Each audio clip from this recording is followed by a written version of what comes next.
And then got it. Just say got it. Just click got it. Yeah, okay. All right. Recording. So you're good to go. Let's go back to our screen. Okay, back The one to the with main your screen. Okay. There you are. So it's all yours. 2 minutes to go. That's fine. Okay. Thanks, It's all yours now. Thank you. So I think those 2 minutes you can just ask. Yeah, and I'll just start talking. Oh, okay. All right. Okay. All right. Close up the doors. Stephanie Yes. is next door because she's near. Yes. I'm not far, but she can just give me a call. Okay. But I don't think you'll encounter any issues. All right. You can close both doors. All Thanks right, very much, all Kezi. the best. Okay.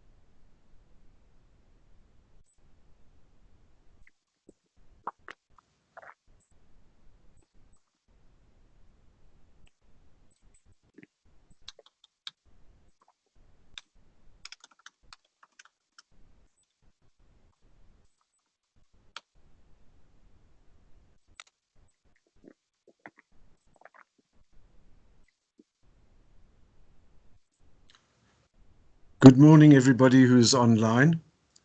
This is the POPIA webinar from the Law Society, and I'm at the lead office in Pretoria, which quite frankly is freezing. I hope most of you are already online. I believe that there are more than 171 people to be online today. I'm going to be using some of these slides that I sent you so that you can get a good idea of what I'm presenting. And I need to make a few remarks about the so-called webinar etiquette. Please, whenever you see your mic is on, mute it. Whenever you see your video is on, mute it. And because there are sounds in the background that come across and interfere with people listening to my voice. Now, in the past, I've done 16 seminars on the POPIA Act. The new pronunciation, according to the information regulator, that's Panziglakula, is POPIA. It doesn't matter what you call it as long as you know what you're dealing with. During those 16 seminars, one of the things which came across very, very well is that people liked the fact that I did an introduction to the rationale underpinning the concepts of the POPIA Act. And the reason I do that is because it is something that we do not study at university. Because I'm sharing my desktop, you will be able to see this screen now. And that is basically the setup for this webinar. Part of it will be dealt with today and part tomorrow. You've received all of these documents. Somebody forgot to mute their mic. You will have received all of these documents. So, for example, that one is one of my favorite quotes from Plato, and it exemplifies how one needs to learn. Now, the next one that we're going to deal with here, I hit the wrong button. Sorry about that. Right. Here we are. Now, this webinar for Monday is going to start with the rationale underpinning the concepts in the POPIA Act. Then I'm going to move to the 8 conditions. During the course of this, you will see that the responsible party has an unenviable position. I'll touch a little bit on the menace of cyber insecurity, and then the last part will deal with questions which you'll be able to type to the chat function. But there's another thing about the questions. We will deal with questions probably a lot more tomorrow than today, because today is the is the principal part of the act that you need to understand before one can actually start formulating sensible questions. So if we go a bit short on the questions today, do not worry. There are two ways to get your questions answered. First, you can use the chat function at any stage, and Stephanie Pieterse and Betty Lubber are capturing those questions, and they will give them to me. But you also have Betty Lubber's email address. So when you think of questions later, today or this afternoon, please send them through to Betty. She will forward them to me so that I can deal with them tomorrow. So don't worry if you haven't managed to get your question in today. Spend time formulating the question clearly. It's better to have a well-formulated question than a jumbled question. Now, the most important feature of understanding the POPIA Act is the rationale that lies below or beneath the POPIA Act. And this rationale underpins all of our legislation. And that is why I use this as an introduction. It's the basic construct to understand the POPIA Act. For convenience, I've divided it into thesis, antithesis, and synthesis.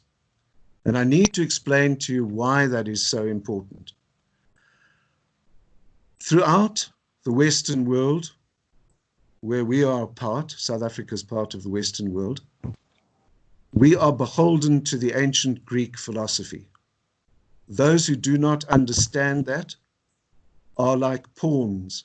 They're being played upon. Those who understand it can act upon it, and you can get your own agency by understanding ancient Greek philosophy as we apply it in the real world today. And the reason it's so important is that the argument of thesis, antithesis, synthesis is a construct which comes from ancient Greece, and it's a construct that we use today. I'll get down to the end of this slide in a few seconds, and you will see that that construct is physically represented in our court systems, and the physical representation of that construct is the adversarial system. Physically in the court, you have a plaintiff. The plaintiff is against the defendant. It is the judge or the presiding judicial officer, a magistrate or an arbitrator, who does the synthesis. We live it every day. It is also very, very different to mediation. Mediation is the opposite to this construct. In mediation, you are not supposed to set up a thesis, antithesis for a synthesis. So we're not talking about mediation today. We are talking about the adversarial system. We are talking about how to understand the POPIA Act through thesis, antithesis, and synthesis. Now, I'm going to speed through this part, but believe me, the research backs up what I'm saying. And if you want to see the raw research, you really must ask Betty Lubber by email, and I'll be able to disclose the origins of the raw research. Let me just say that I was lucky enough to read Classical Life and Thought at university and did an honors in Classical Life and Thought. So this stuff is second nature to me. The origin of this debate starts with the sophists. Now, the sophists were Greek, and they were teachers. They were the people who loved wisdom. They loved learning. And what they used to do is they used to walk from Greek city-state to Greek city-state. Now, in Greek, the word pedes means feet, and they were teaching. So they were called the pedagogues, and that's where we get that word. Pedestrian is, we get that word from pedes. And these sophists had as a central theme the teaching of rhetoric. And their approach to teaching of rhetoric was best captured by Protagoras, the man whose face you see in that picture. And to summarize what he said everything is relative. There are two sides to everything. He said man is the measure of all things. He said if we looked like cattle, then the gods that we painted on the friezes of our temple would look like cows or bulls. In other words, man is the creator of God. And this is strong stuff. People found it very difficult to tolerate. And so there was an antithesis, an opposite that came through. This man, you can see he liked to drink. Look at that nose. Anyway, this man is called Socrates. Now, unfortunately, Socrates never wrote anything down. However, he had a faithful student called Plato, and Plato wrote it down. So we know most of what we know about Socrates thanks to Plato and various other writers. Socrates said no. He defined true knowledge as eternal and unchanging and absolute. And he said there is a difference between right and wrong. Things are not relative.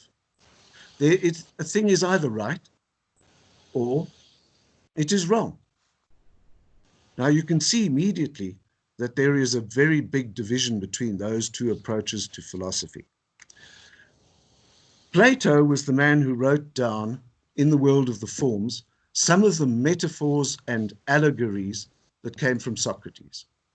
So Socrates is the man who said that if something is good, it is in the light. If something is bad, it is in the dark. And unfortunately, from that stage, we had the metaphor that was going to be picked up during the Enlightenment period, where in the Enlightenment period of the 17th and 18th centuries, what people did is they used reason to counteract the effect of the fight that was going on in Europe between the two main religions, Catholicism and Protestantism. The problem, as is pointed out in Kentridge's areas of his, is that while the Enlightenment went to reason, guys, I do apologize for interrupting. We can't hear anything. People, please mute your mics. Yes, I hear people in the background. Please may I ask you to mute your mics? So the problem that William Kentridge points out quite correctly is that the metaphor that Socrates started was used wrongly in the colonial period. So the metaphor runs like this. If it is good, then it's light. If it is bad, then it's dark. And you can see that that is the essence of the colonial ethic. White is right, black is wrong. That metaphor and its misuse from the Enlightenment period afflicts us to this day. Now, Plato, having written down all of what Socrates said, basically agreed with him. Now you have a construct that is the following: relative versus absolute. And then eventually the pupil of Plato, Aristotle himself, came along. And he said, no, human existence does not exist where everything is relative, nor does human existence live where everything is absolute, where everything cannot be absolute. We are humans. We live in between absolute relativism and absolute absolutism. And he wanted a common sense way to work it out. And the common sense way he worked it out is to get the via media, the golden mean between two extremes. Now, we need to know this process of arguing because the golden mean cannot operate between two extremes that are themselves extreme. So what did Aristotle say? He said you have to take, and I hope that you can see my hands, you have to take the parameters of somebody's life. Parameters, of course, is a Greek word. So the parameters of person's life here, that side, which is towards my light over there, is the good side. That side, which is to the dark side where the wall is, and the door, that's the dark side. But this is the parameter for person A. Now, how do you tell whether person A is good or bad? You look at what they did, what they didn't do, what they thought, what they didn't think. There were two others that he used as well. And you summarize all of that for that person's life. Then you drop the golden mean right through the middle between the parameters. In other words, a perpendicular bisector. And if more of the actions of the person are on the light side, that's a good person. If more of the actions of the person are on the dark side, that's a bad person. So you can make that decision every time. So, for example, person A objectively lives in the light side of life, but after the golden mean is dropped, person A's actions are here on the darker side. Even though objectively the person is well off, subjectively the person is poor. Same thing here for the person who doesn't have as much, but is necessarily good if more of their actions are on that side of the parameter. Likewise, person C. Now, Aristotle was the teacher of Alexander the Great. Alexander the Great embarked on a conquest from Macedonia through Greece and all the way to the Indus Valley in India, including the whole of Persia and Afghanistan. And he took all the area of Palestine all the way down to Egypt. But he died at the age of 32, which was very young. Then he left his generals in charge of the areas he'd conquered. For Egypt, we know that the general was called Ptolemaeus. And so Cleopatra the 11th, who's the famous Cleopatra, she's not Egyptian, she's Greek. She was a descendant of Ptolemaeus. But the one that's important for us is Seleucus. He stayed in the Palestine, Syria, Persia area as the leader. And they brought in the Greek philosophy. Now, we do not know as a fact whether or not Jesus Christ was an Essene. However, there are parts in the Bible which say that he was the cousin of John the Baptist, and it is John the Baptist is described as an Essene. So it is probable, or at least plausible, that Jesus Christ knew the Hellenistic philosophy, and that would explain the parable of the 10 talents. So the 10 talents. Now, remember, the Bible is not a human rights document. There are no rights in the 10 commandments. There are only duties. So when you look at the Bible, read it carefully. The parable is that the slave master takes 3 slaves because the slave master is going away.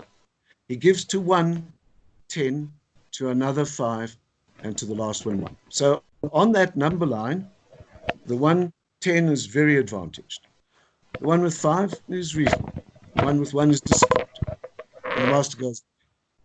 Then the master comes home and he asks the slaves to account. The one with 10 has made 10. In other words, he's done 100%. The one with 5 has made 5. That's also 100%. So they're good. And the one with 1 said, I'm sorry, I was so frightened. I buried my talent.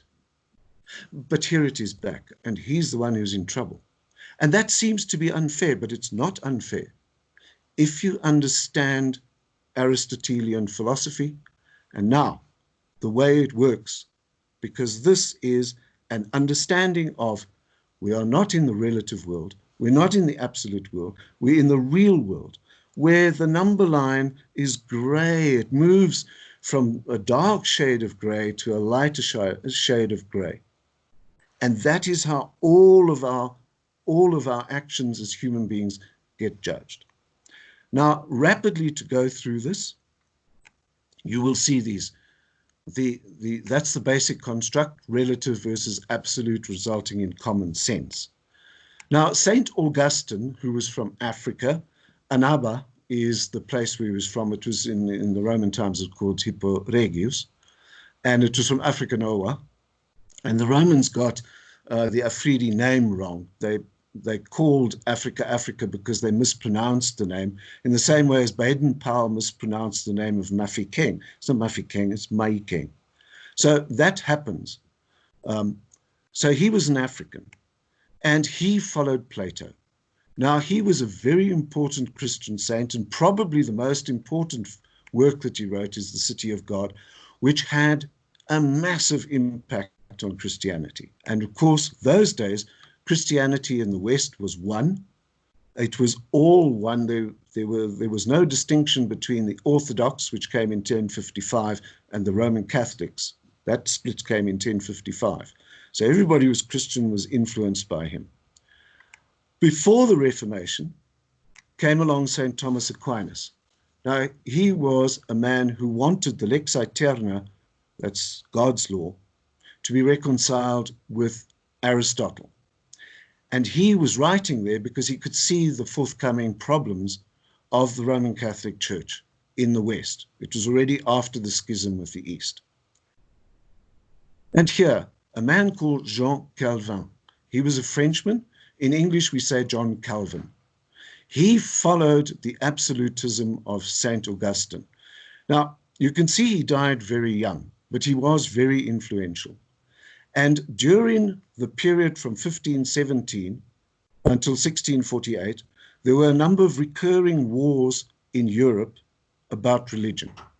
And the worst war in Europe about religion occurred in the 30 Years' War from 1618 to 1648.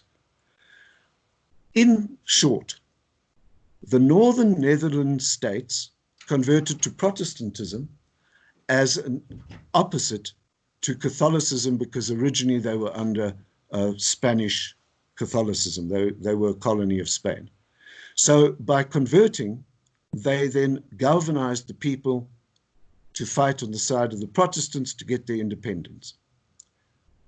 In 1648, at Münster and Osnabrück, the Treaty of Westphalia was signed. That treaty set up the nation state. 4 years later, the Dutch East India Company arrived in Cape Town. Now, Cape Town obviously didn't exist there. They were first a settlement, a re-victualling station for the trade that went between Europe and the Far East. To jump ahead, in the late Enlightenment period, there was a man called Hegel. Although he didn't use the words, he repopularized the concept of thesis confronting its antithesis, leading to a synthesis. But then he said, that synthesis becomes the thesis for the next cycle. Although it wasn't a student of his, the person whom he influenced a lot was Karl Marx. Is everything going all right, Kezi? Yeah, we just noticed that your screen is no longer shared. The screen's no longer shared. Yeah. Oh, sorry, people. Let's see what has happened to my shared screen. Yeah, now. Is it shared again? Make sure it's red. It's red. Yeah. It was red. No, it wasn't. Oh, really? Okay. Sorry, people. Okay. Let me just quickly scan back. You've got all of these slides, so you can look at them again. That was the first page. That is the second page. Those are the great philosophers. Relativism versus absolutism versus common sense of Aristotle. This is where Christianity picked it up. As you can see, Plato was, St. Augustine followed Plato, St. Thomas Aquinas, Aristotle, Jean Calvin followed St. Augustine, which means absolutism. And, you know, if you want to read a book about the effect of Calvinism on South Africa, one of the best books to read is Alistair Sparks' The Mind of South Africa, but it did have an effect in South Africa. Now, the last person I was dealing with here is Karl Marx. And his attitude was that having studied history, he divided history up into thesis, antithesis, and synthesis. The thesis being capitalism. It is going to clash with socialism, and at the end of the clash, it synthesizes into communism, and at that stage, the history of the exploitation of man ends. Now, that was a philosophy. Alas for him, it has not come to pass. But here is this basic construct that we need to understand, because you can understand the POPIA Act, you can understand the Constitution, you can understand a lot by understanding thesis, antithesis, synthesis. So the adversarial system, obviously plaintiff, defendant, and the judicial officer, could be the state, the accused, the judicial officer. But now this type of thinking also goes into our law across the board. So, for example, when you have the law of contract, you have a right and it is locked to its duty, which forms an obligation. In Latin, to tie was called ligare. Now, ligare means to tie. And you can see the word obligation means to tie between people. Obligare. Obligare. When you tie between a person and God, it's religare. So that is religion. The Romans believed that a contract was sacred and that God was watching that contract. And so the Romans believed that when you entered into a contract, your word is your bond, pacta sunt servanda. And if you look at that construct, you will see that in South African law, because our contracts are based on justa causa, as opposed to English law, which is based on consideration or quid pro quo, we can have contracts with only one obligation. And there are two primary examples of one obligation contracts.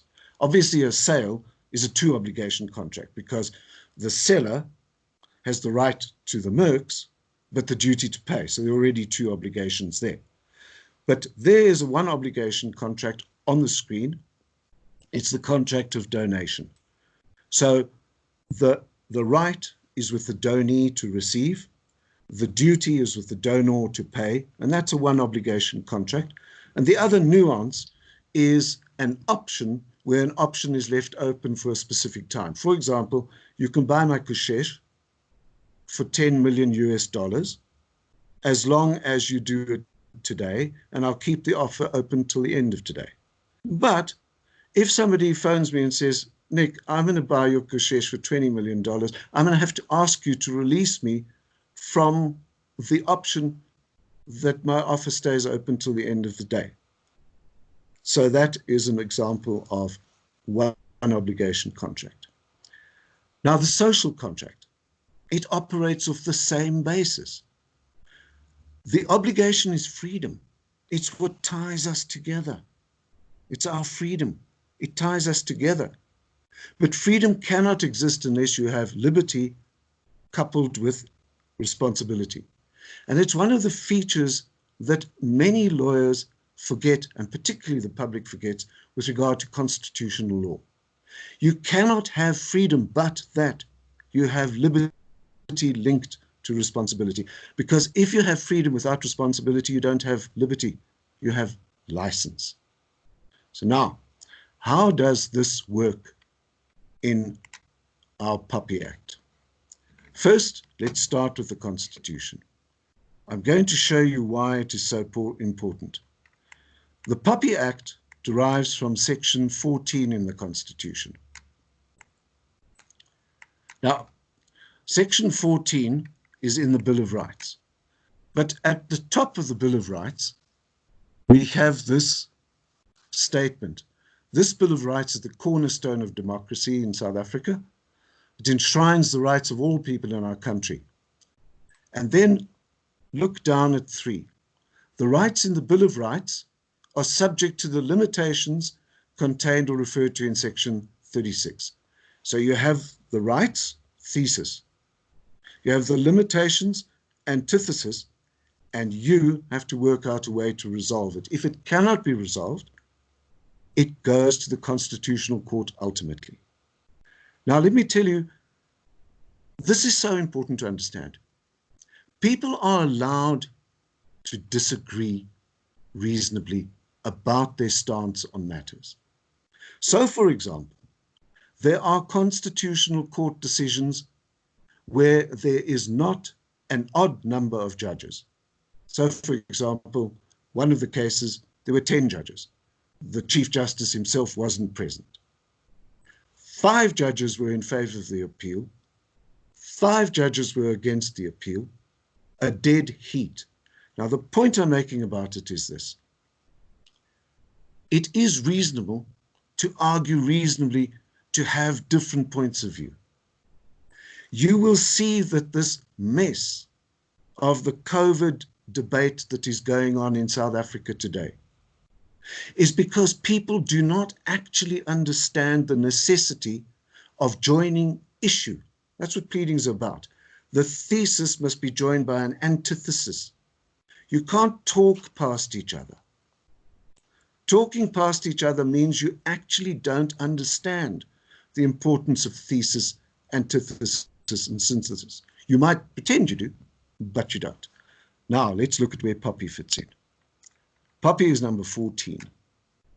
There it is.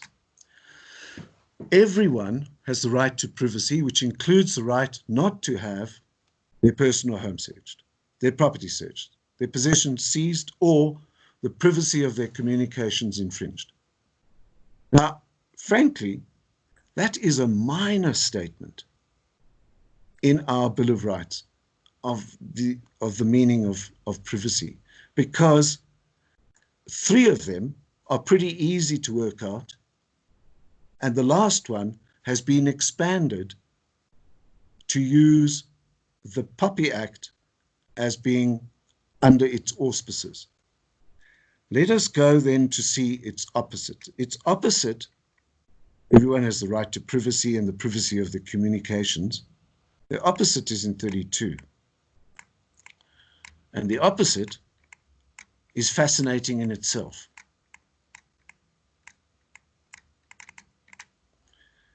Everyone has the right of access to any information held by the state and any information that is held by another person and that is required for the exercise or protection of any rights.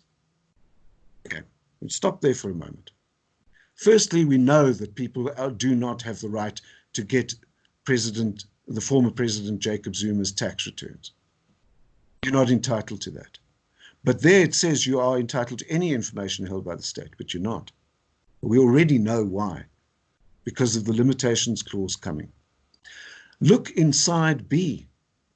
B says that you're entitled to access to information of another person if it's required to exercise or protect any rights. That means your own rights. And then national legislation must be enacted to give effect to this right. The obvious national legislation that was effected for that happened in the year 2000. It's called POPIA for short, the Promotion of Access to Information Act. And here is the deadlock breaker. Limitations of rights. The rights in the Bill of Rights, that's the thesis, may be limited, and antithesis, only in terms of a law of general application to the extent that the limitation is reasonable and justifiable in an open democratic society. And then you have to work it out in terms of all of those substructures, because that's included. In other words, if you can mount a good argument in thesis that starts to undermine the quality of the antithesis, the synthesis is going to look more like the heads of argument or the propositions posed by one party than the other. And that is the purpose of understanding thesis, antithesis, synthesis. Now, I'm going to jump to the POPIA Act.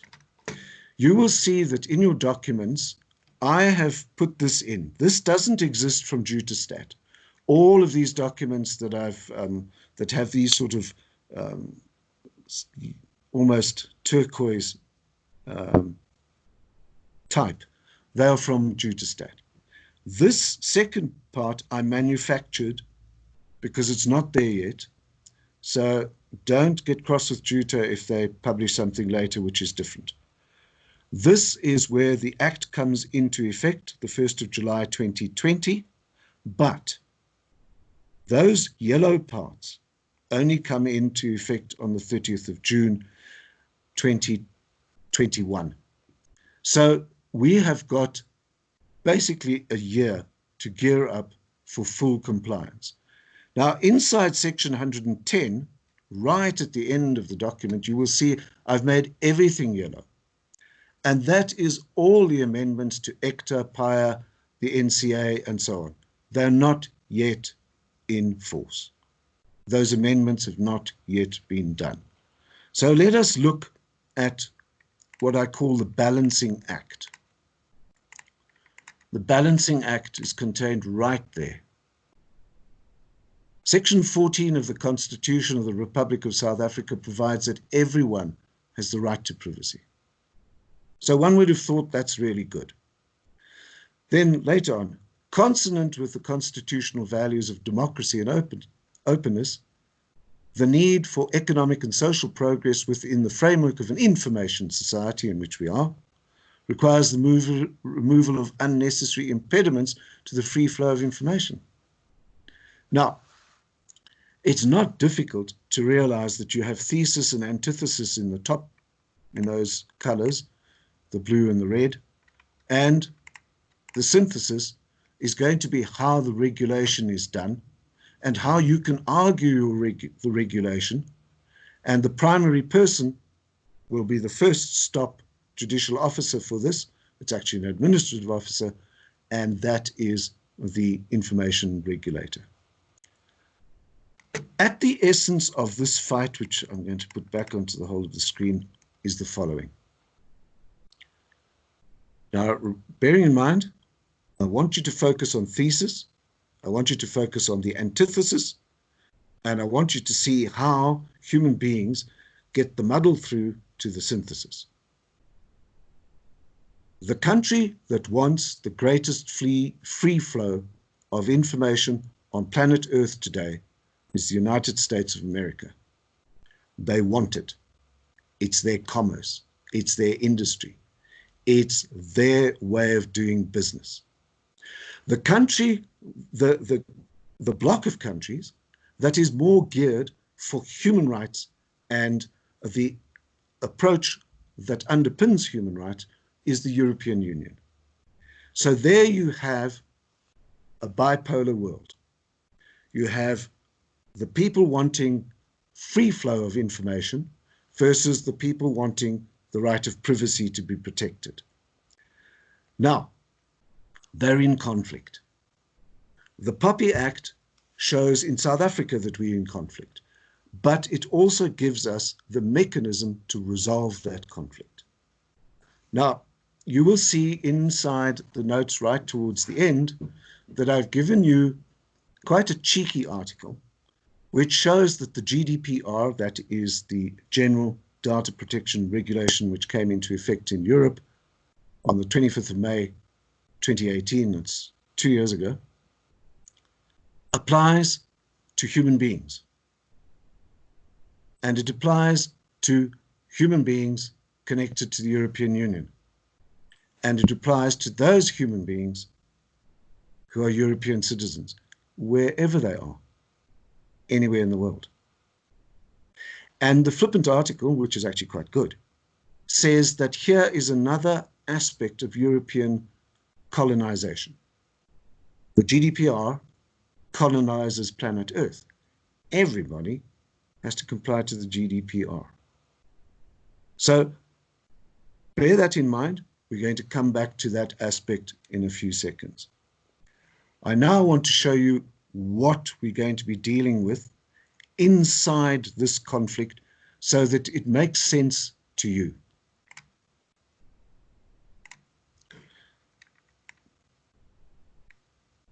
These are the key concepts. We've got to get to grips with the data subject. Now, bizarrely, in the Act, it's defined as a natural or juristic person. So King Goodwill Zwelithini is a very happy man because it omits trusts. And you know trusts are not natural, nor are they juristic. So that's a lacuna which is going to be filled either by the jurisprudence done by a clever judge or by Parliament when they wake up to the fact that the Ingonyama Trust is not subject to this act, which is clearly not what they wanted. Personal information. That is everything that's about an identifiable, natural living person. And notice the word living. When you look at the definition of personal information, just briefly, I'll show it to you, you've got it in the notes, concerning Hector and Paya, as a person, it lasted until 20 years after that person was dead. Now, let me just stop and pause at this point. Recently, an attorney got into lots of trouble on Twitter for being very tone deaf about South Africa and saying something really nasty about the late passing of Zinzi Mandela. Not bright. But in the Hector Act, a person is protected for 20 years after they've died. I was asked a number of years ago to research whether one can defame the dead, and the short answer is you can't defame the dead at the moment because that changed in our common law. However, in the Corpus Juris Civilis, which was written up by Tribonian under the auspices of Justinian, you didn't defame the dead, but the family of the person who was defamed have an action against the person who defamed their dead person because of the hurt inflicted on the family. And I promise you, this is going to be part and parcel of developing the common law back into giving an action to the survivors if you speak ill of the dead. Unless, of course, you have a justification like truth and public interest. So that's the end of that comment. Now, we're going to spend a considerable amount of time going through these 8 conditions. Those are the conditions, and I'm not going to deal with them right now because they are really important. The responsible party, to me, is the poor soul or the poor group of people that is given the hospital pass in this Act of Parliament. Now, the hospital pass is a rugby metaphor. When you're running with the ball, in our rugby, only the ball carrier can be physically tackled. When you're running with the ball and you see a few of these big fellows, and they're big, they're really big, coming for you, you don't really want to be trapped with the ball. So you pass the ball to somebody next to you who's in a worse position than you are. That's a hospital pass. That's what the responsible party has got. And that is why that position is worse than anything else in this act, but also the most important to get right. The operator, that is a person who processes personal information.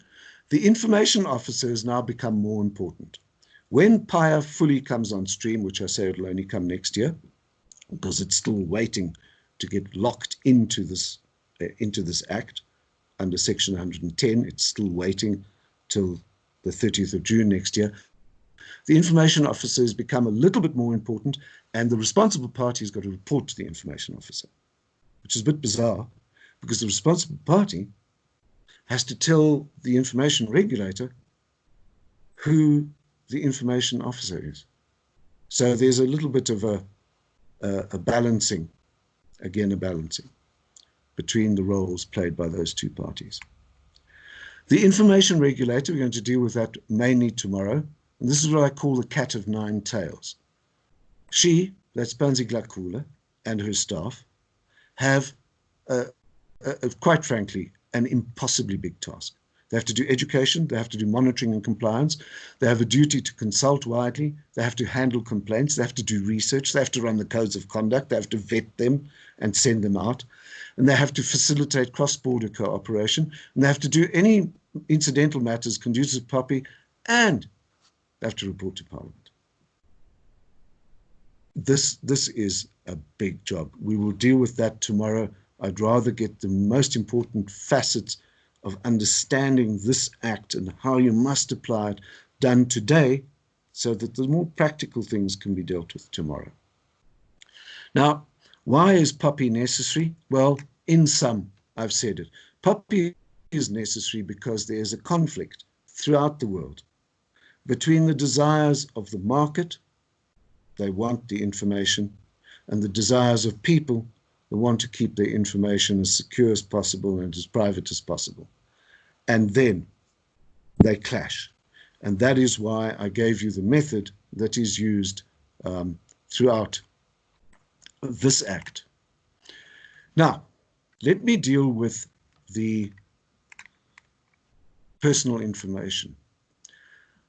This is a PDF in which I broke down the actual definition.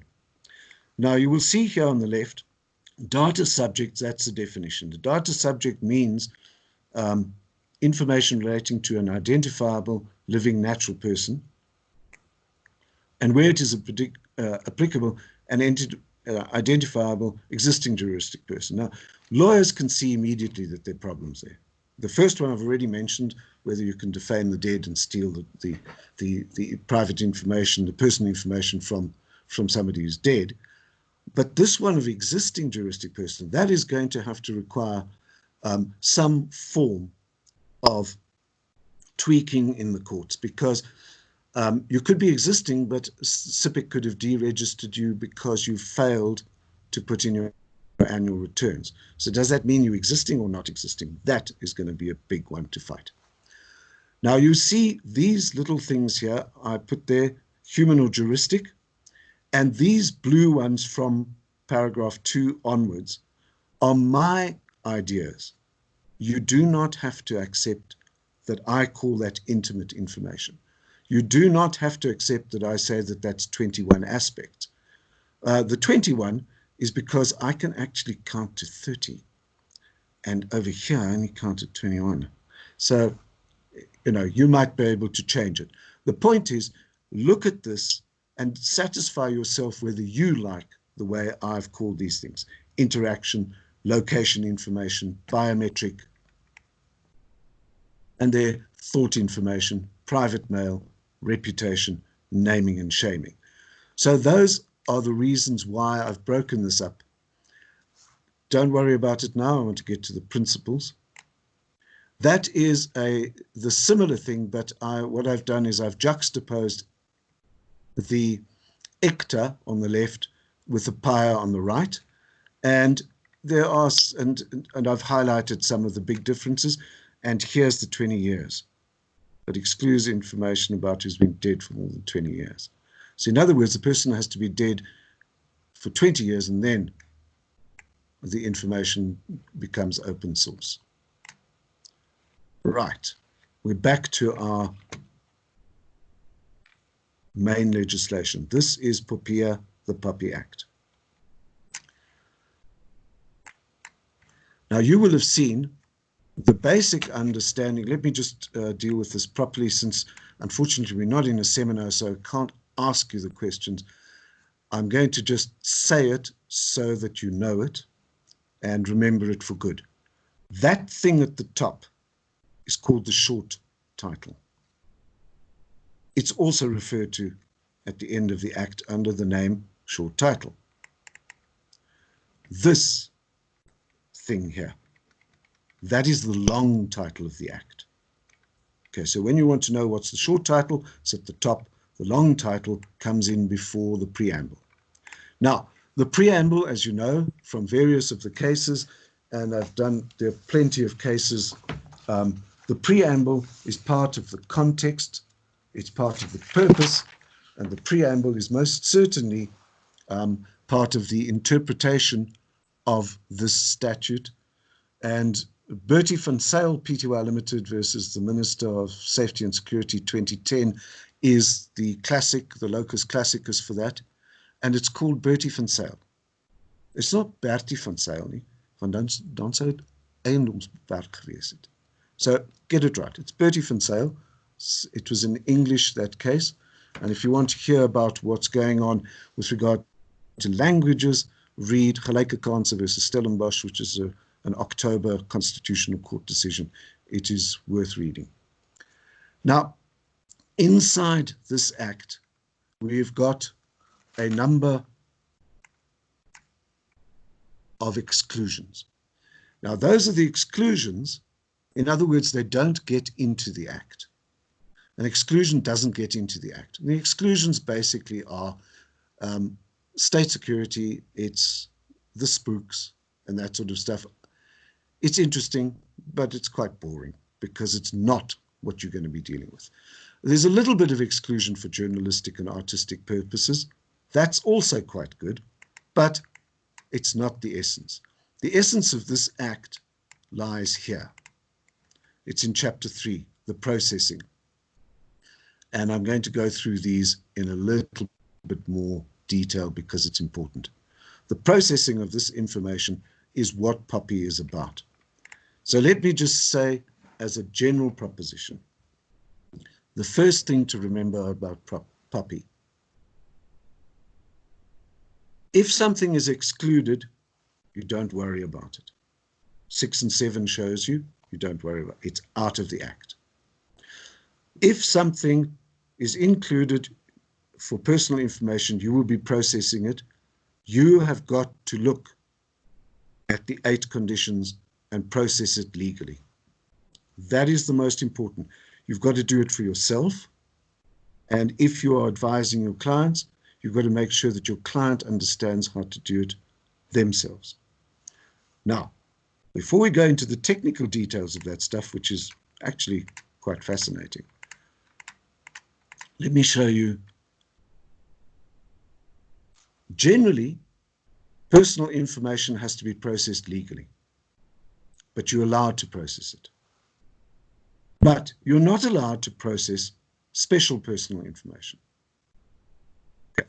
Personal information you're allowed to process legally, but you're not allowed to process special personal information unless you are authorized. And the authorizations come through in sections 27 to 33. So let me just say that again. It's so important. Personal information, you're allowed to process it as long as you use the 8 conditions. Special personal information, you are not allowed to process unless you have the authorization. Same thing happens with children. Now, here's the one that I think is going to be the most interesting. This is chapter 4, the exemption from the conditions for the processing of personal information. I'm going to deal with it a bit more in detail tomorrow, but you need to know it right now. This is administrative law. The regulator may exempt. Okay, so it's not excluded, it's included. You have to process it according to the 8 conditions. It's included, it's included. But the regulator may exempt. May exempt. And then you set up the way the regulator is going to do the exemption. Now, when she does that exemption, she's going to be going through this balancing act, thesis, antithesis, synthesis. It's throughout the act. The code to understanding thesis, antithesis, synthesis inside POPIA is simply 3 words. Reasonable, reasonably, and weighing or outweighing. Those are the 3 words. Reasonable, reasonably, and outweighing. That is the whole of the act in a nutshell. And now we can start going into the detail of how to deal with that. Let me just say why you've got these slides. The first thing, and what I've done is I've put here, this is section 8. It is the one and only section for condition 1. And it says the responsible party must ensure that the conditions set out in this chapter 3, it's chapter 3, and all the measures that give effect to such conditions are complied with at the time of the determination of the purpose and the means of the processing during the processing itself. Now, I hate to disturb the luminous clarity of that section, but what it really means is this.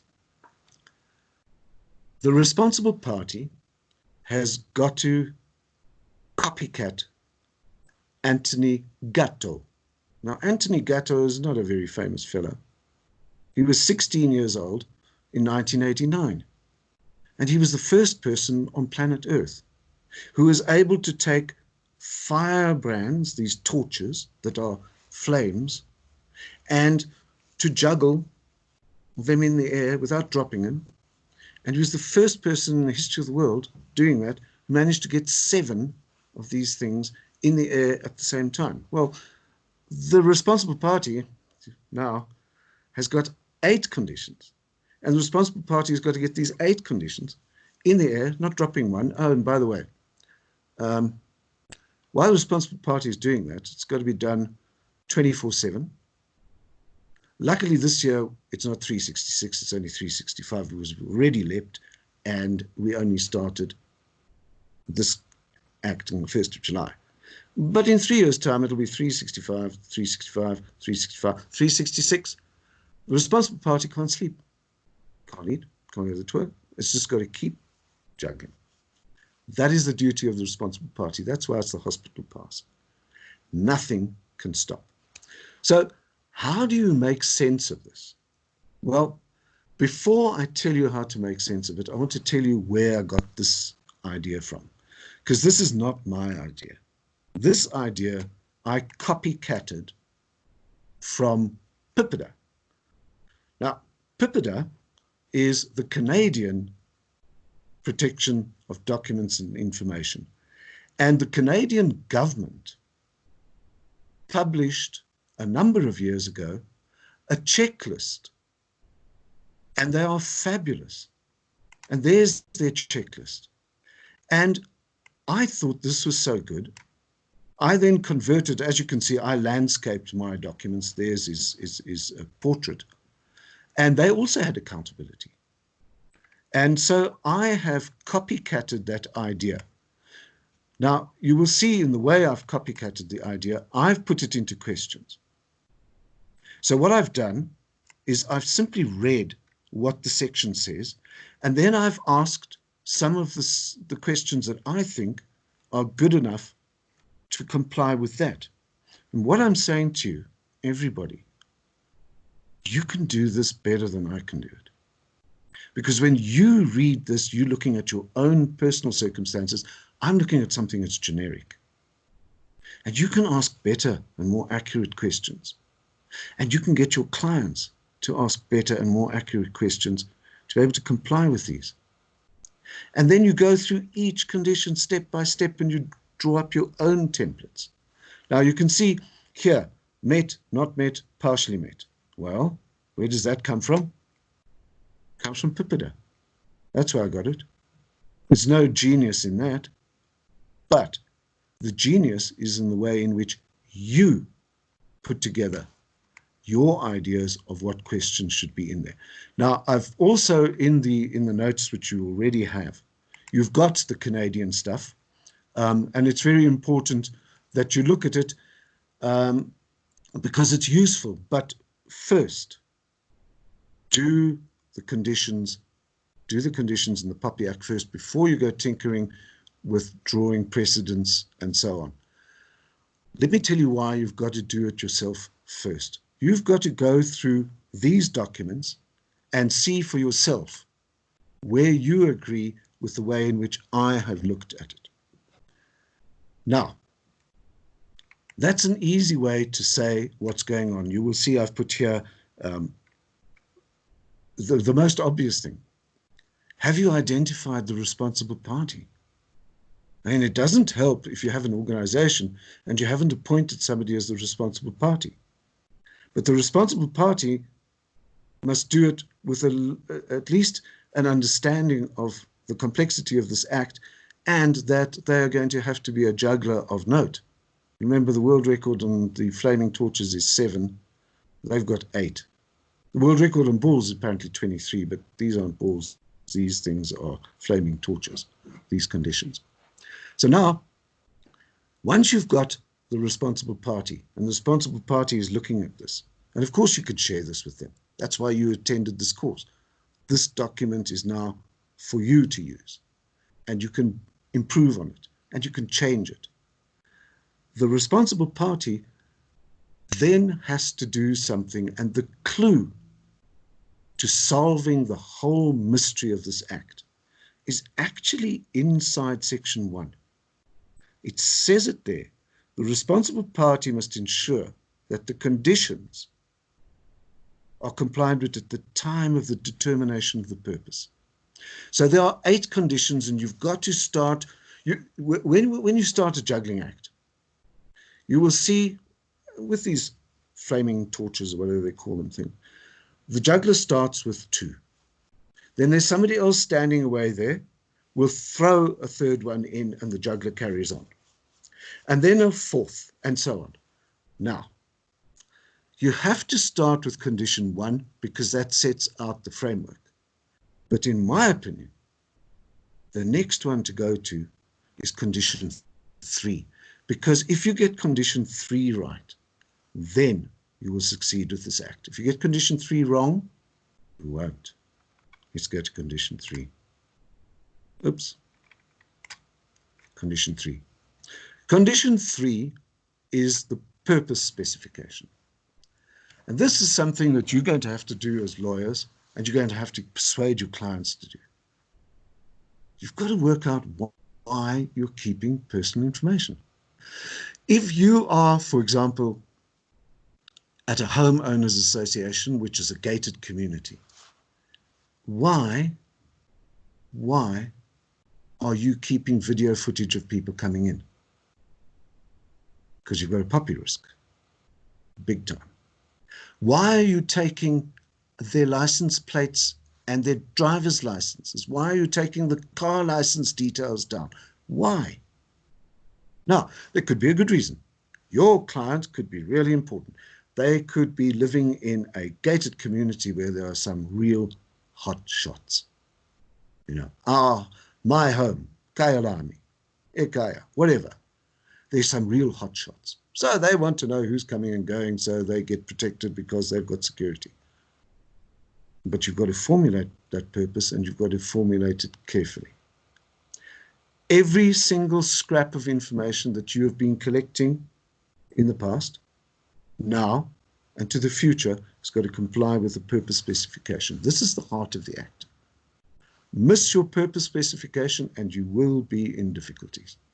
And the difficulties are not as dire as people think, because I'm going to jump into tomorrow quickly. If you are reasonable in what you're doing under this act, and your reasonable application of the act is sufficient to qualify as a reasonable expert, then under the law of delict, you are not negligent, because what you've done is reasonable. Now remember that word reasonable. You're balancing it up. You've got the thesis, antithesis. You've got to be able to show we put this together, and we knocked our heads and we came to a synthesis of what we wanted to keep and why we wanted to keep it. If it's reasonable, you're safe. And the other thing is the information regulator, her approach to this act, she is focusing primarily on education. She is not going to be using the stick. She's using the carrot. She's copycatting the way they've been doing it in Europe, particularly in Britain. They will only really be finding people who are delinquent, deliberate defiers of the act. Those are the ones who are going to jail. Those are the ones with the 10 million. If you can simply get your act together reasonably so that you understand this, then you will be safe. Now, one of the things that I want to show here is, why are you collecting this information? So, for example, why are you collecting identity numbers? Well, you might have to. Remember, attorneys are bound by the rules of the Law Society. The Law Society says when you get a client, you have to FICA that client. You have to FICA the client. That means you have to keep that personal information. That means you keep that personal information for as long as that person is a client, and then for how much longer? According to Law Society rules. So the POPIA Act works like this. You must know your purpose for keeping the information. When you know your purpose for keeping the information, then you keep it. And you keep it for as long as you can. But now here's a little trick. If you can read all of these questions in your own good time. But here's a little trick that will help you in how to use POPIA. This is condition 2. Now, condition 2 has got the lawfulness and the reasonableness, but the one I like the most is minimality. There is a saying, less is more. It's never been as true as with the POPIA Act. You must keep as little information as you are legally required to keep, and no more. So don't ask for more than you need. And when you ask for any information, you go to your purpose and you work out why you are needing it. Why are you needing it? Those are the two. And in my approach to dealing with this, I use the following juggler list. So I go condition 1, accountability. Condition 3, purpose specification. What is the purpose of keeping it? Then I immediately jump to condition 4, further purpose specification. Now, further purpose specification, it's a clumsy way of saying it. What it means is this. Betty Lubber invited you to join this webinar at 10:30. She got your payments. She's got all your emails. You're going to be emailing her some questions for tomorrow. So she's got your list of emails. And there she is. It's a long list, but nearly 200. Can she then next week use your emails to send you, would you like something in land claims? Can she do that? That's further purpose specification. She's changed the original purpose. The original purpose, keeping your information, was for this webinar. Now, can she keep it for another advert? The answer is consent. She can if you've consented. She can't if you haven't consented. So now the question of consent comes in. Somebody has allowed their mic to jump again. Okay. The consent issue is something which is also dealt with in section 2, in condition 2.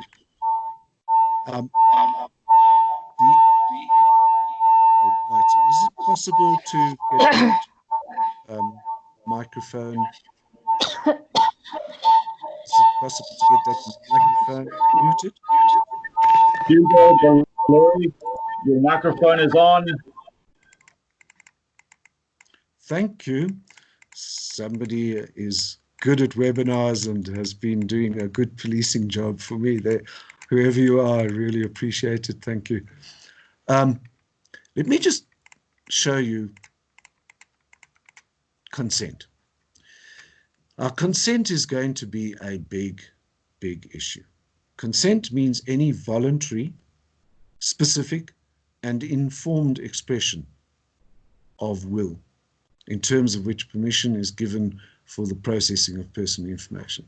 So when you're trying to download a program off the internet and they say, do you agree to the terms and conditions? If you say no, you're not going to get the program. So that's not voluntary. So that's a problem. And the big companies around the world are going to find that that is a big problem. Now, I'm going to have to show you what it means in consent. You can see these are the documents that we're dealing with at the moment. And I took the idea of the consent from the GDPR. And I want, that's their lawfulness, as you can see that I'm flashing on there, lawfulness, which we have. Now, they have got 3 different things in your notes concerning consent. Let me just open this one. It's a PDF. It'll take a few seconds to open. There it is. This comes from the GDPR. The element free implies real choice and control for data subjects. As a general rule, the GDPR prescribes that if the data subject has no real choice, feels compelled to consent, or will endure negative consequences, in other words, you don't get the program, if they don't, then consent is not valid. Now, this is GDPR. I don't know what our jurisprudence is going to do with the way in which consent was defined. Let's just have a quick squiz at consent defined again. Means the voluntary, specific, and informed expression of will in terms of which permission. Okay. Now, imbalance of power. You are tiny compared to Facebook. So when they want you to do something, are you going to do it? Consent is, and these are the issues of consent that you can look at that are really difficult for the GDPR. Now let me go to the other ones. 6 things to know, 6 points to consider about consent. Now this is going to go to where you are formulating documents, where advising your clients, and we'll deal a bit more with this tomorrow. How do you set up documents to indicate clear consent? And these are the points to consider. Let me close that. And the last one, the European Union consent requirements under their GDPR, they really are strict. It must be on the left and it must not be. So tick boxes and ticks and automatically in rather than automatically out are not advisable for consent. You will also see in the press, if you've noticed it, that the information regulator has been having a running battle with the Direct Marketing Association. But the Act itself deals with direct marketing, and the Act itself deals with the direct marketing in around section 60. And it's very, very difficult. Those are the duties we'll deal with tomorrow with the information regulator.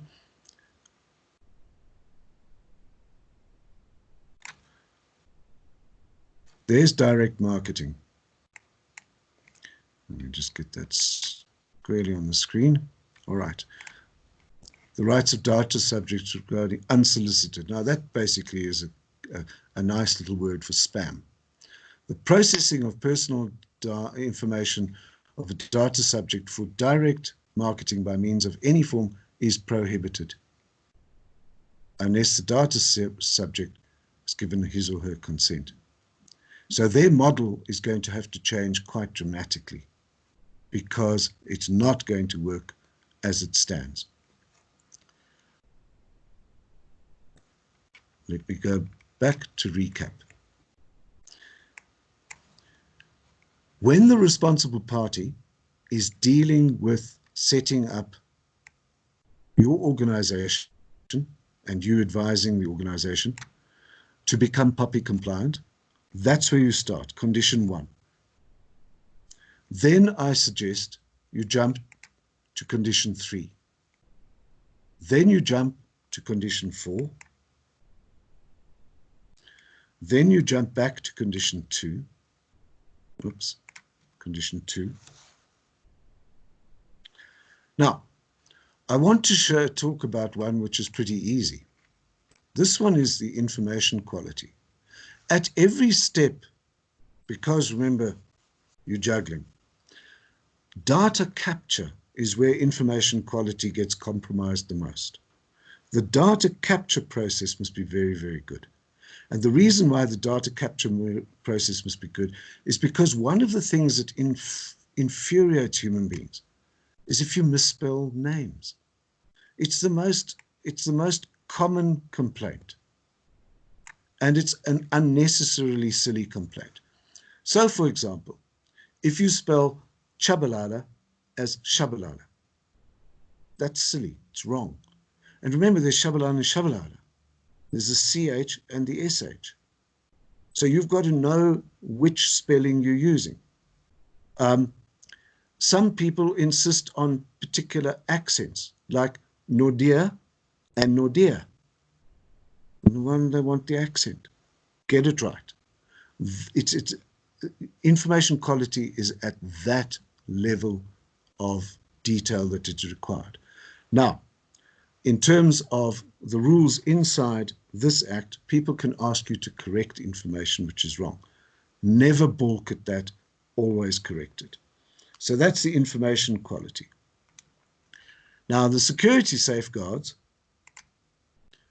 I think, are the topic that I want to deal with basically last. This is the one that is part and parcel of consent. One of the features that most people do not understand about the internet is how much information is being gathered about us on the internet. And when somebody is setting out deliberately to process that information, they've got to let you know. So, for example, when you use deed search or other SIPC searches, it leaves a footprint so that the person whom you're searching, if they wanted to, could see that you are looking into their affairs. As a general rule for POPIA, information which is in the public domain can be processed without a problem. Information which is not in the public domain has got to comply with the 8 conditions, and you've got to be really careful about it. However, if a data subject, in other words, a human being, is using Facebook, Twitter, any of the social media, and has put their own personal information onto the internet, it is there for good. But that means that person has effectively rendered it open source. Now, we will deal tomorrow with how you get it off, because you do have a right to be forgotten, and it is in the documents for tomorrow. So you can force people to forget you, in other words, to put the search functions in such a way that you are at the bottom of 2 million searches rather than in the top 10. Openness requires you to explain to the person what information you're collecting and why and where, and they must be aware of it. And in the future, what is going to happen is that when a person has a standing service delivery contract, say with MTN or Vodacom or something, they will ask right at the inception of that contract, do you want us to send you advice about this, adverts about that, etc., etc., and the person then can choose to say yes or no. If they say no, that's it. You cannot be spamming them, because then you are violating not only the openness, consent, but also the unsolicited information. Here are the ones that frighten people the most. Security safeguards. Now, you know as well as I do that there have been many hacks and scams on the internet. So security would seem to be an IT problem. But even if it's an IT problem, the IT at best is a processor and is responsible to the responsible party. And the responsible party takes on the mantle of looking after getting all of the IT together correct.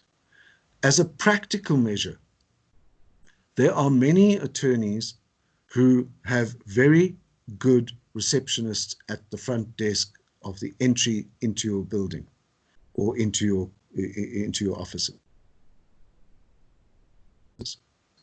Receptionist is on the network. You are vulnerable to the oldest trick in the book. And the oldest trick in the book is that somebody comes in with a little flash drive. And the flash drive, it's a USB port. Mine is somewhere in my pocket. Here it is. It's a USB. And they come rushing into the reception and they say, I'm late for a meeting. I'm so sorry, but I didn't have time to print it out. Please print it out. And your receptionist is so good, so kind, so helpful, into your system, and there's your virus. So it doesn't mean you don't print out documents for bona fide clients. But what it does mean is when your IT sets up your system, do not have your front of house computer into your network. That is just simple, basic IT. It is one of those things where we call it's sandboxing or silos. Now, silos operate inside a computer, sandboxing operates outside. And let me go back to the general principle. When you've gone through reading the Act and checking out whether you like the questions that I've put in here, you see there are a whole lot of questions that I put on the security, whether you like my questions. Also, some of the questions relate to different sections, and I've highlighted the sections in the Act. You go through that and you check which one of those questions applies. If you are happy with that, then you will be able to recognize that these flash drives, external hard drives, and other things store information. Now, this little animal is what caused the Panama Papers. Somebody just copied and walked out of security with a flash drive. Part of the Panama Papers, the Paradise Papers. These are the things which exposed a lot of human beings who wanted to keep their information private. The reason they are not actually getting heavily prosecuted is because the exposure of that information was in the public interest, because these people generally, not all, but generally were tax dodging, and they were using various of the information to use companies in tax havens so that rich people who are very wealthy don't pay taxes, and then to assuage their guilt, perhaps they set up a foundation. I'm just being facetious. Now, one of the reasons why was just the simple use of a flash drive. Another thing which you can use, people move around with laptops like this one. I move around with it. You can put in a system that if it gets stolen, you then erase all the data automatically as soon as the computer is put back onto the internet. Now, your IT will be able to go through those. Those are specific interventions to protect, to safeguard your information. Right, the last one I want to deal with here is data subject participation.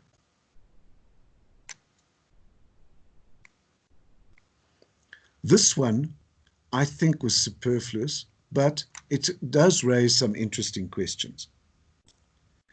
The question that I formulated right at the start, looking at the section, was, do you have a system in place whereby the data subject, and it's not of proof, I've made a mistake there, it's on proof of his, her, or its identity, may request the responsible party whether any personal information is being held about that data subject. Now, the reason why I want to highlight this one, many years ago when the National Credit Act was passed, people were very worried about the one free data check that was being allowed. And the Credit Bureau thought initially that it would be too much of an onerous burden for people to allow once off per annum check on credit information. Actually, there was a little bit of a flurry of checks, but most people didn't care about it. And I'll tell you what the reason is. When people know they have a remedy that they can use if they want to, they are not likely to take the trouble to use the remedy.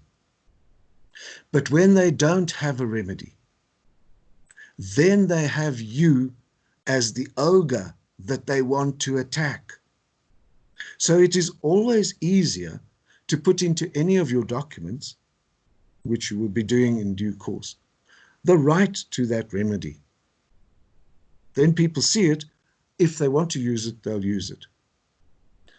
Now that general rule applies to most normal human beings. Of course, it doesn't apply to busybodies.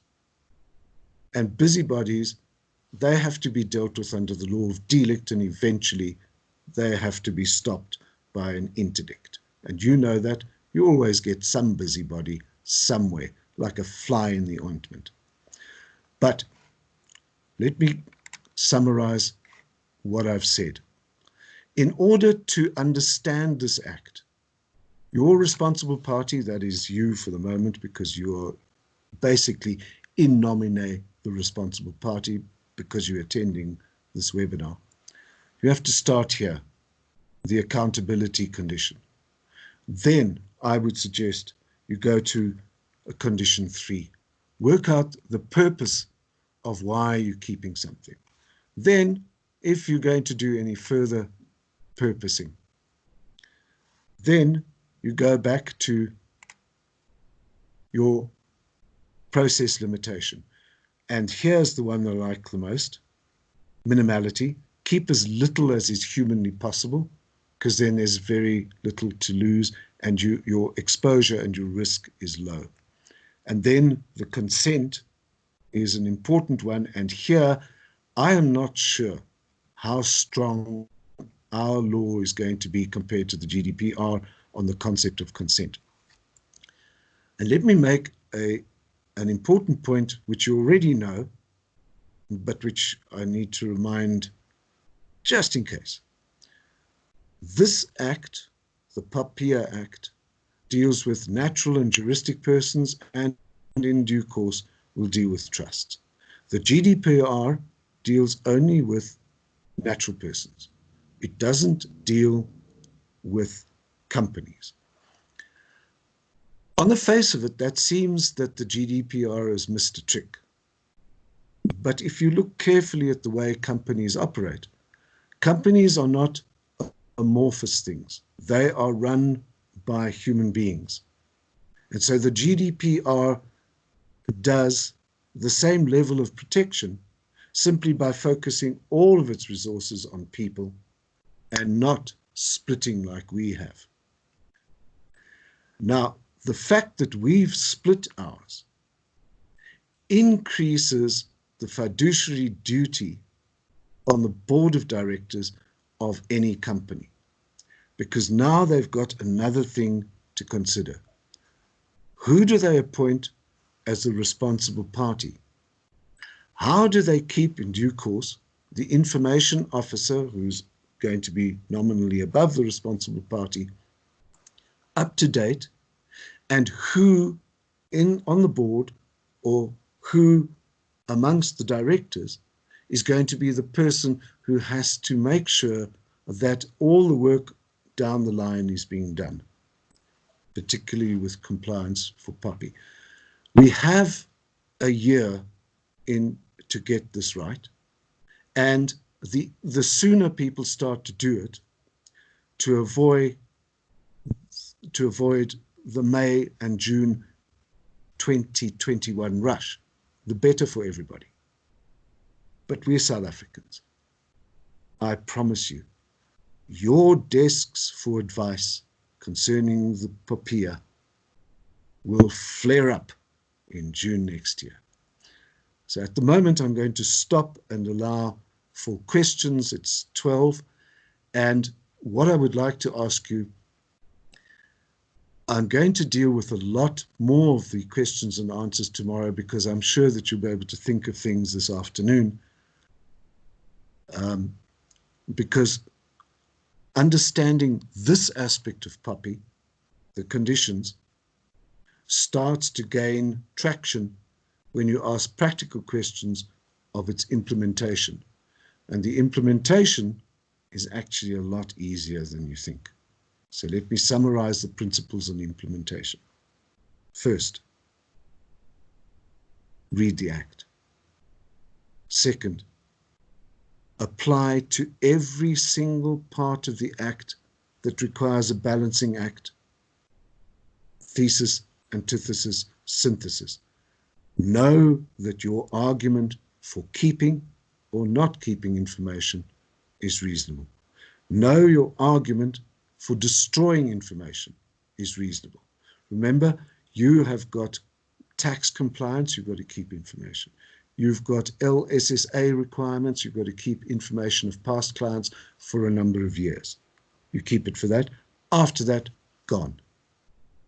Don't behave like some people who store their information in the digital equivalent of a metro and then forget about what they've stored. And be careful when you're storing information in the cloud, because when you store information in the cloud, that's almost invariably cross-border. I would like to see if Stephanie has got any of the questions yet, because she's going to be running through with some of the questions.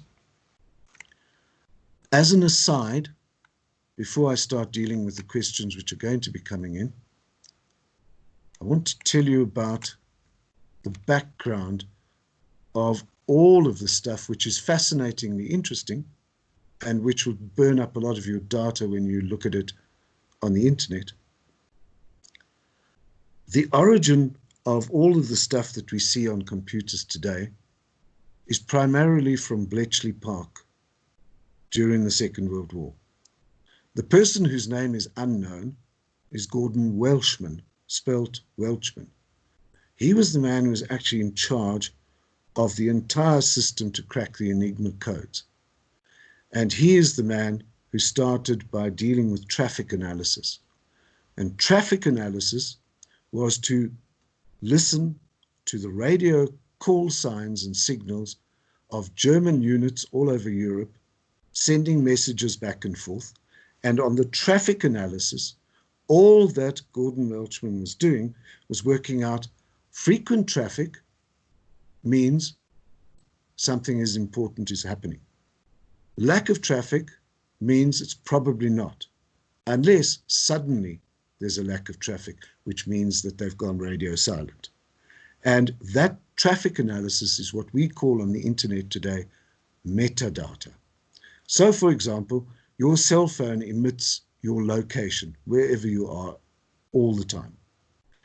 So divorce lawyers are well aware that if there's an allegation of adultery and it's carrying on in some place, track the cell phone. And you know that. So if you're going to do something silly, leave your cell phone at home. That's how you deal with that. Now that traffic analysis is what we call metadata. Welchman was also the man who helped Alan Turing fix the bomb. The bomb was those wheels that were spinning to copycat the functioning of the Enigma, and Welchman put in a diagonal board to the bomb, and this thing was an electronic device which speeded up the bomb from cracking codes in a week to cracking codes in an hour. And then the last thing that Welchman did is, after the war, he went to work in the United States of America for MITA Corporation, which was a security corporation for the national NSA, whatever they called themselves, the spooks of the United States. And He then worked out that with modern communications, you could send battle information to a central hub from all over, and it could be discerned at the same time, and he called that the horseshoe. The horseshoe is what we call the cloud. So back to POPI. When you are considering whether you want to store your information, your digital information, you know that you can store the physical information with Metrofile, and you know where it is. You know that because you've seen their warehouses. But have you seen the warehouse when you're storing your digital information in the cloud? I can tell you, you haven't. And that is a concern, particularly for lawyers and for professionals, to understand what are the processing limits, because unfortunately the processor is not liable. It is the responsible party who's liable in this act for what the processors do. And if they are out of the country, then you've got a real difficulty in complying with this act. But it's not impossible. That is where we'll deal with the way you make applications to the information regulator, and she's allowed to give you exemptions depending on the exigencies of your particular situations.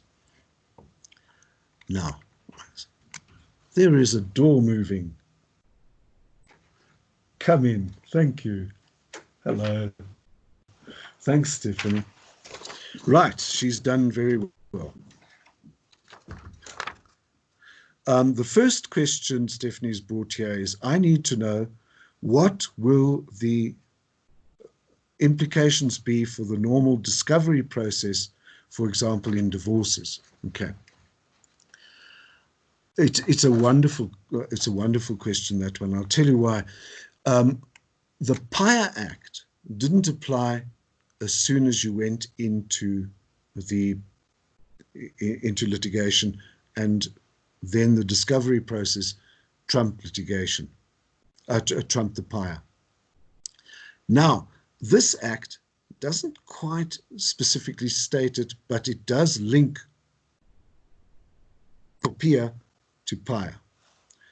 I think this is going to be something where rules are going to have to be made to say, yes, you can use it, or no, you can't. Because a skillful user of POPIA will actually be able to get information and which is not discovered. However, if you turn the argument around, very importantly, particularly from an advocate's point of view, we're always right. We're always right. And it's always the poor attorney who's got it wrong, which is not fair.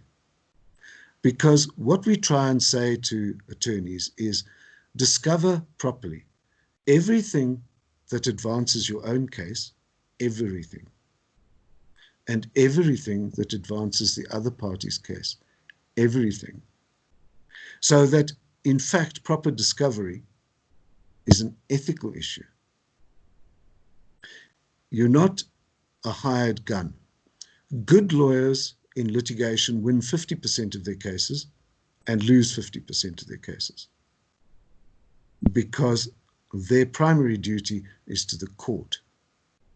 Their secondary duty is to the client.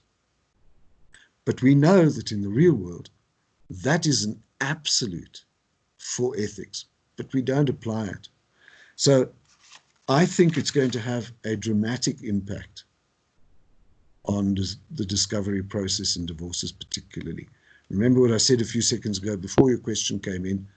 Where was that cell phone? Where was that cell phone? Going to the cell phone. I want to track that cell phone, where it was, because it might be at the other house. Next one. Hello, to confirm.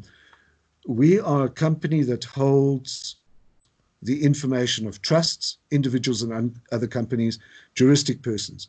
We need to comply with POPIA in respect of individuals and juristics, but not for trusts.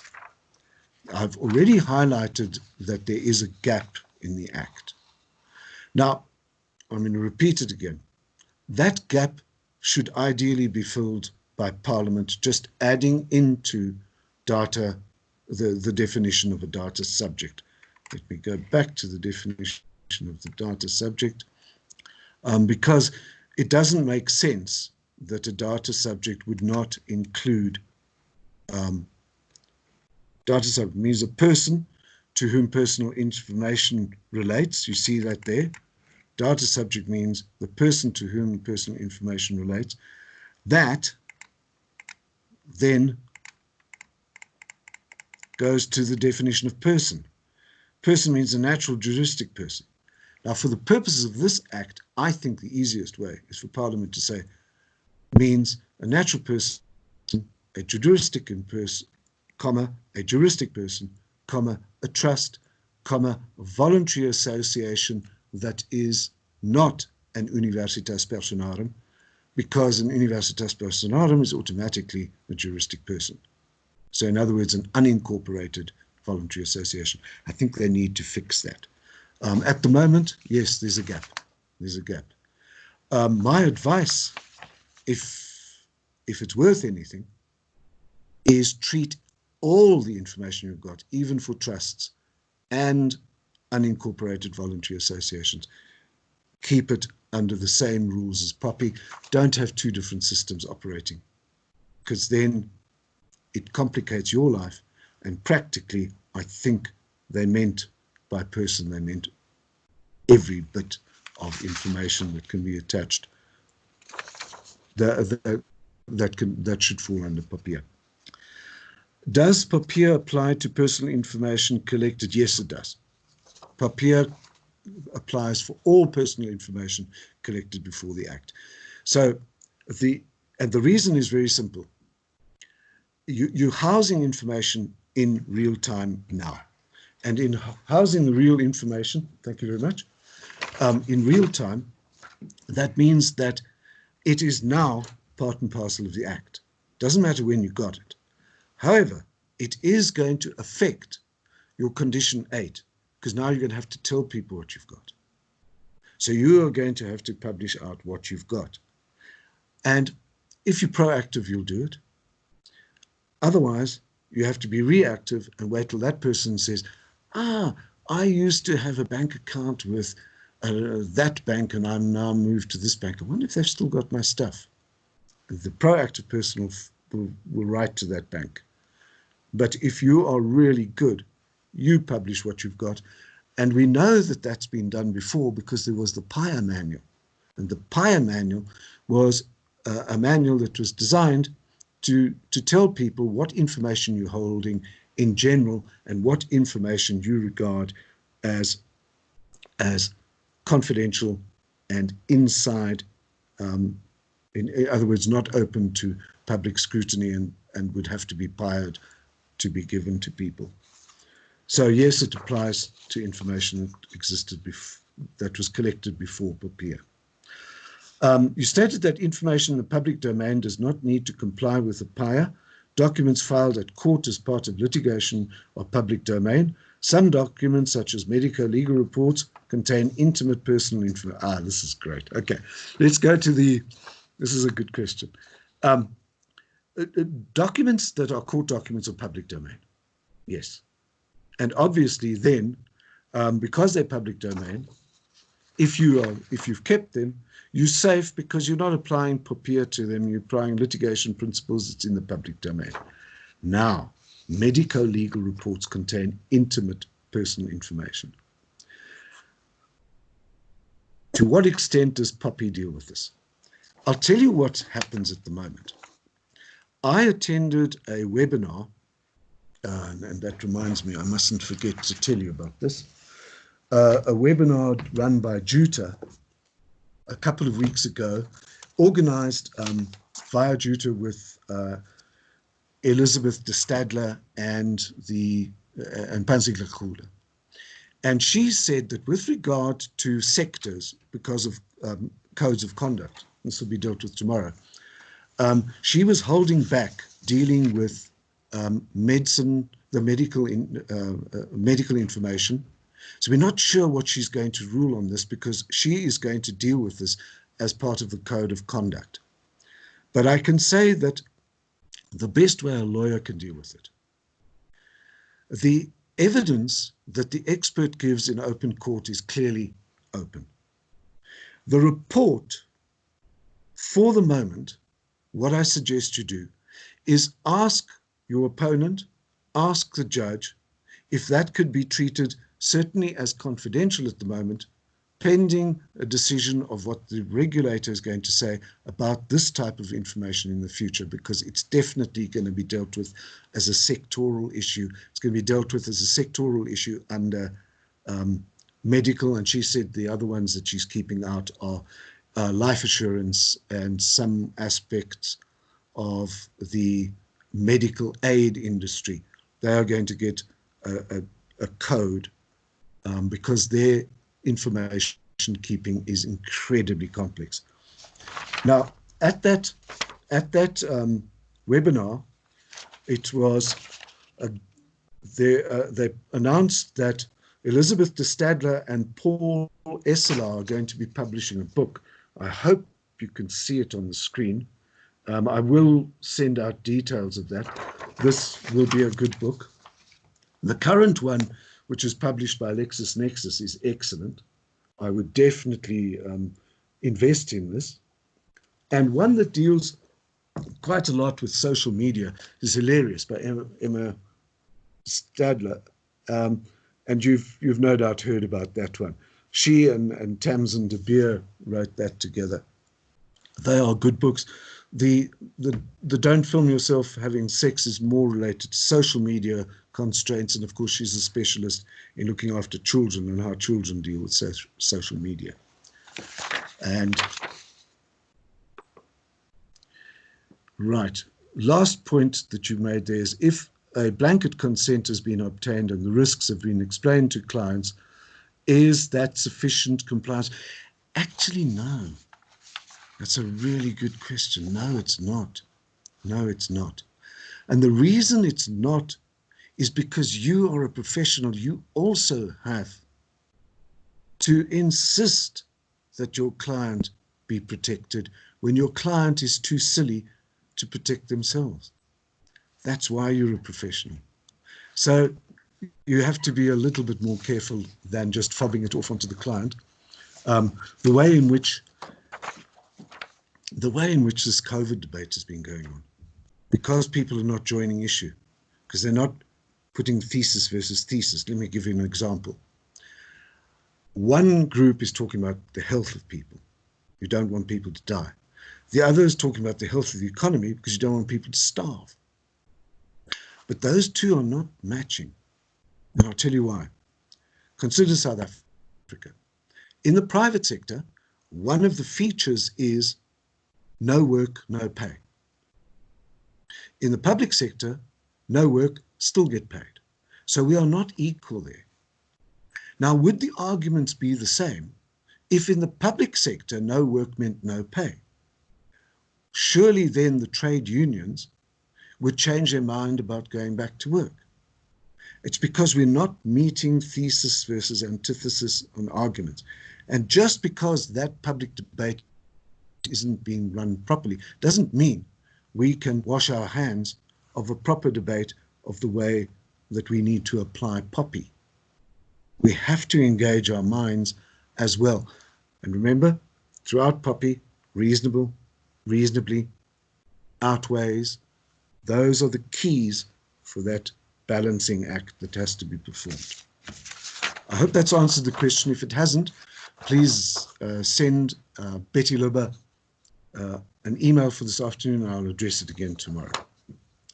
Could the acquisition of personal information for purposes of executing a judgment, instituting action, be considered a contravention of POPIA, as no consent is obtained, nor would consent be freely given by the judgment dealer? Brilliant.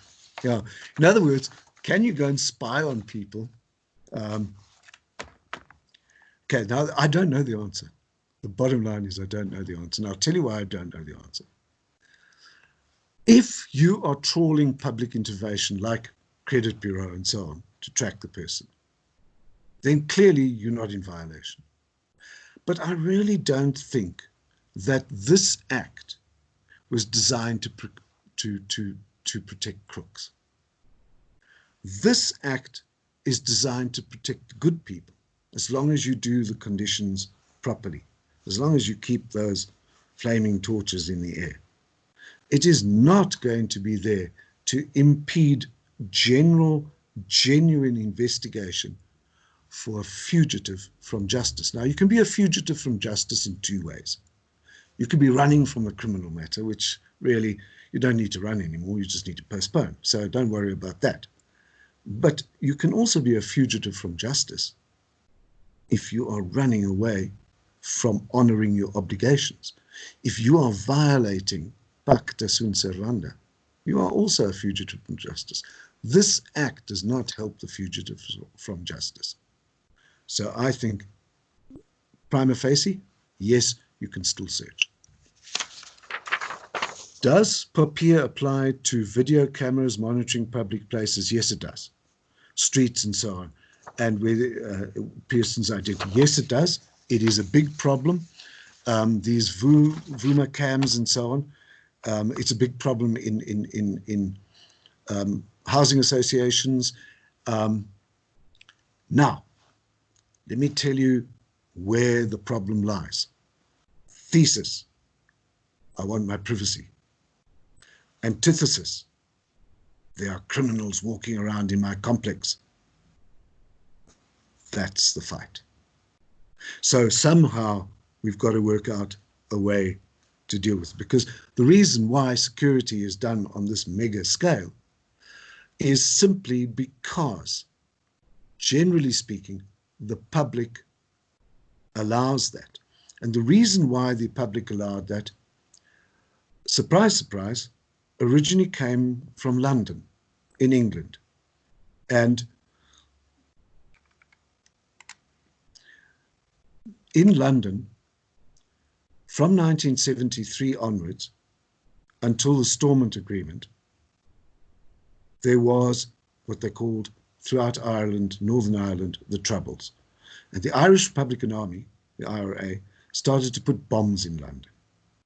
Cut a long story short, London went completely video cameraed, right across, so that they could track movements, and they're still tracking movements. And those video cameras were accepted by the inhabitants of London.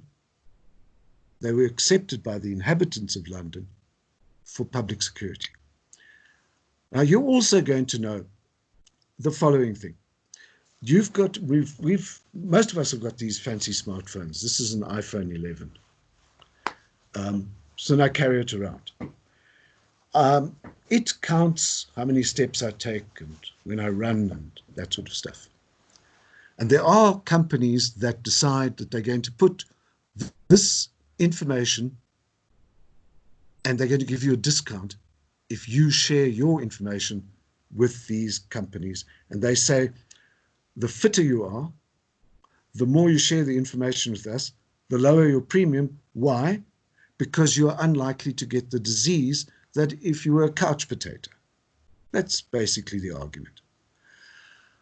I don't know how much privacy individual human beings are going to want to surrender to those sort of companies for their own healthcare. And that is why on healthcare, Panzikakula is going to make that a sectoral determination. It's going to go under codes of conduct. Because actually, nobody really knows how much information each one of us is going to be prepared to give away to somebody else. And the worst part of that in this act, which has to be very carefully coordinated, is where you have an automated system. So the data is fed into the automated system, and the automated system kicks out an answer.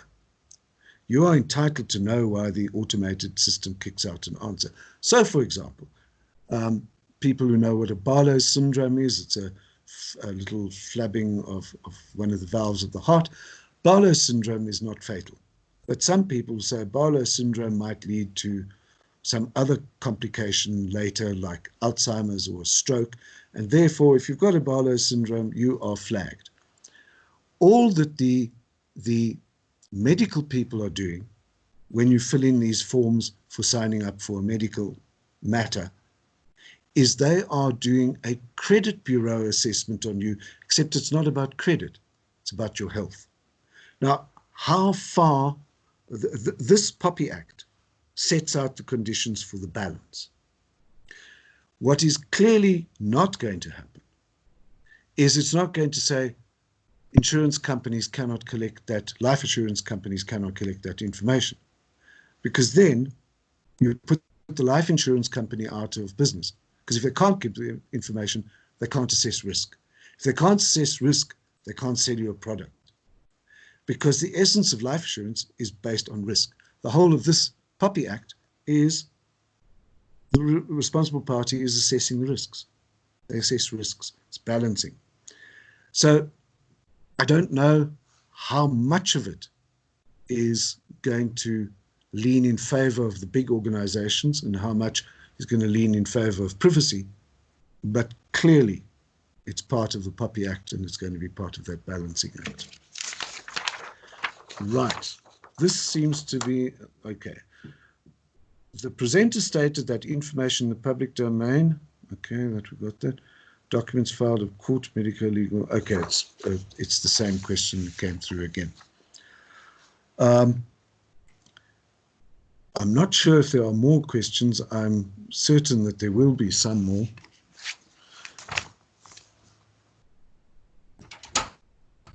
And just as I said, no more questions at the moment. Let me highlight then what I'm going to be dealing with tomorrow. And we start again at 10:30 tomorrow. But it is very good that everybody got on so early. I do appreciate that. Tomorrow I'm going to be dealing with the practical navigation through the requirements of POPIA, the relationship with the POPIA Act, PIA, ECTA, the NCA and the CPA. And I'm going to deal quite a lot with the regulator and how, although she has this cat of nine tails where she's got so much to do, her approach is going to be education, cooperation, codes of conduct, rather than brute enforcement. And you will see that in the documents, what I've done is from Jutastat, I've downloaded all of the forms, and in the process of dealing with those forms, in highlighting them, you can see what I've done in the forms is I've given its name and its reference to, say, for example, a correction of personal information, that's section 24.1 and regulation 3. So I've logged those together so that you don't have to hunt around the act. You can go straight to the section and straight to the regulation. And those are the things that we are going to be dealing with tomorrow. Please take up my invitation to use questions. Send them to Betty Libber. It's definitely the most valuable part of a webinar, and that is why you've got time between now.